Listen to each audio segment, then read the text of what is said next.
Billionaires are spending unprecedented amounts on U.S. politics. That's where we're starting the 7 from the Washington Post. I'm Hannah Jewell. It's Friday, November 21st.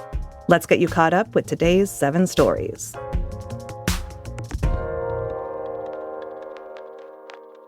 In the past decade, billionaires have been more empowered than ever before to spend money to influence American elections. A post-analysis crunched the numbers. Between 2015 and 2024, 20 donors have spent nearly $5 billion on state ballot measures, congressional elections, presidential races, and more. Roughly 1 in every $13 spent in last year's national elections was donated by a handful of the country's richest people. The top donor in our analysis is Miriam Adelson, along with her late husband, Sheldon. The Republican couple gave about $658 million to influence elections in that time period. Michael Bloomberg, a Democrat, gave $573 million. Elon Musk gave $294 million in 2024 alone. While billionaires have donated to both parties, more than 80% of giving by the 100 wealthiest Americans last year went to Republicans or conservative groups. Most Americans aren't happy about this trend. A new Washington Post Ipsos poll found that only 12% of the public says billionaires have a positive impact on society. 58% say billionaires spending more money on elections is a bad thing. You can dive deeper into this story and see the top 20 billionaires influencing American politics in our newsletter. Find that in the show notes for today's episode. President Donald Trump accused 6 Democrats of treason punishable by death. That's number 2.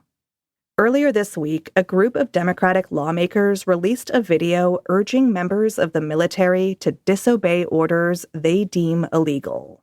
Our laws are clear. You can refuse illegal orders. You can refuse illegal orders. You must refuse illegal orders. No one has to carry out orders that violate the law or our Constitution. That was Senator Alyssa Slotkin, Senator Mark Kelly, Representative Chris DeLuzio, and Representative Chrissy Houlihan.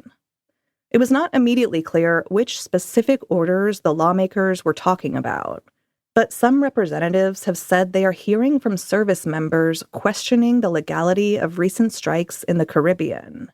The Trump administration alleges it has been targeting narcotics traffickers, but it hasn't provided evidence.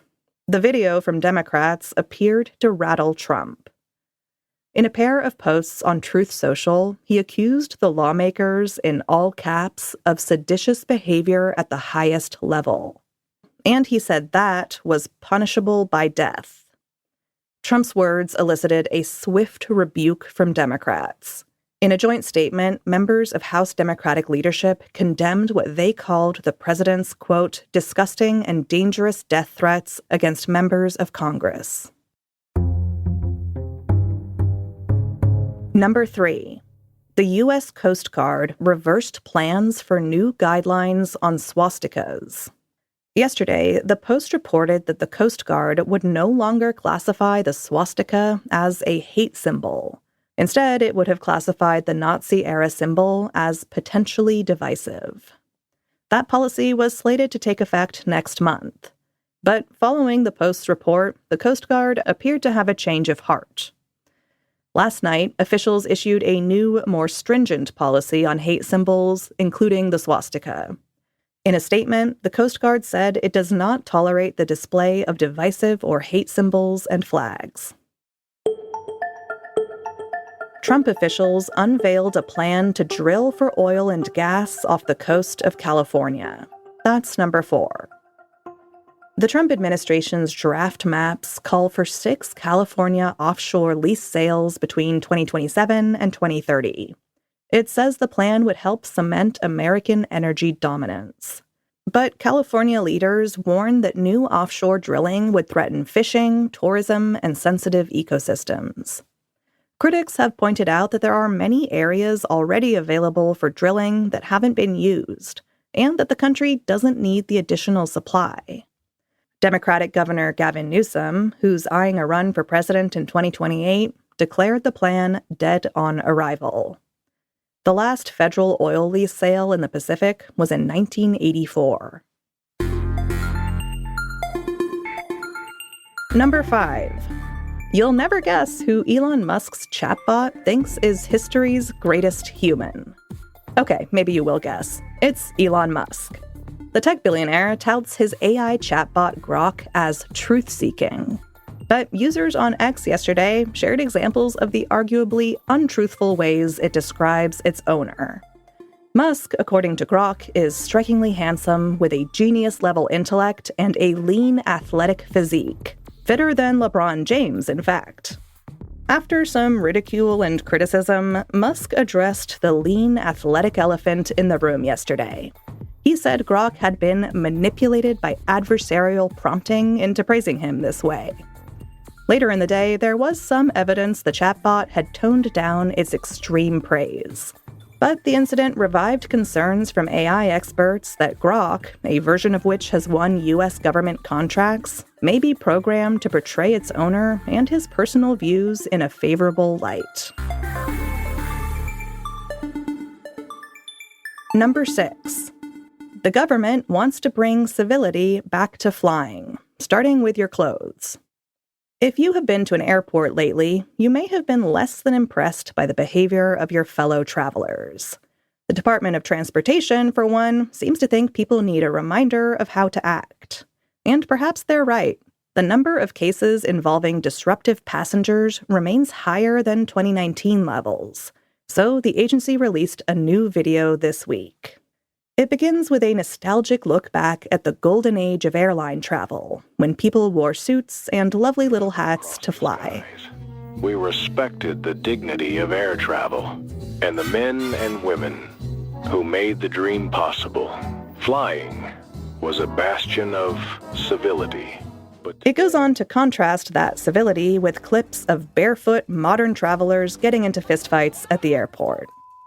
Then comes Transportation Secretary Sean Duffy, imploring flyers to show a little more dignity. Let's bring civility and manners back. Ask yourself, are you helping a pregnant woman put her bag in the overhead bin? Are you dressing with respect? Are you keeping control of your children? So that's something to consider the next time you want to yell at somebody on a plane.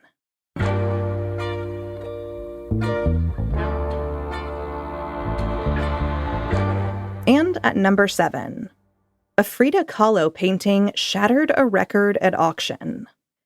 Yesterday, a self-portrait by the Mexican artist and cultural icon sold for nearly $55 million at Sotheby's in London.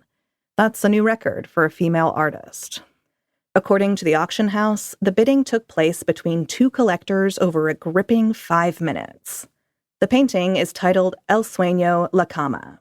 Kahlo painted it in 1940, a turbulent year for the artist. It depicts Kahlo sleeping in her 4-poster bed as a vine twists around her. On top of the bed is a skeleton wrapped in dynamite. Sotheby's catalog says it offers a spectral meditation on the porous boundary between sleep and death. If you'd like to take a look at it and meditate on that porous boundary, head over to today's newsletter. That's the show for this week. Thanks to everyone who did our Spotify poll the other day about what kind of stories you most like hearing about on the show. World news came out on top. Thanks for the feedback. The associate producer of The Seven is Taylor White. The staff writers are Jamie Ross, Izan Akabau, and me. Special thanks to Rennie Svirnovsky. John Taylor is our editor. Additional editing by Christina Quinn. Copy editing by Melissa No and Thomas Haliba. Mixing and sound design is by Jim Briggs and Justin Garish. Our theme music is by Edith Mudge. I'm Hannah Jewell. Thanks for listening and have a great weekend. I'll meet you back here on Monday.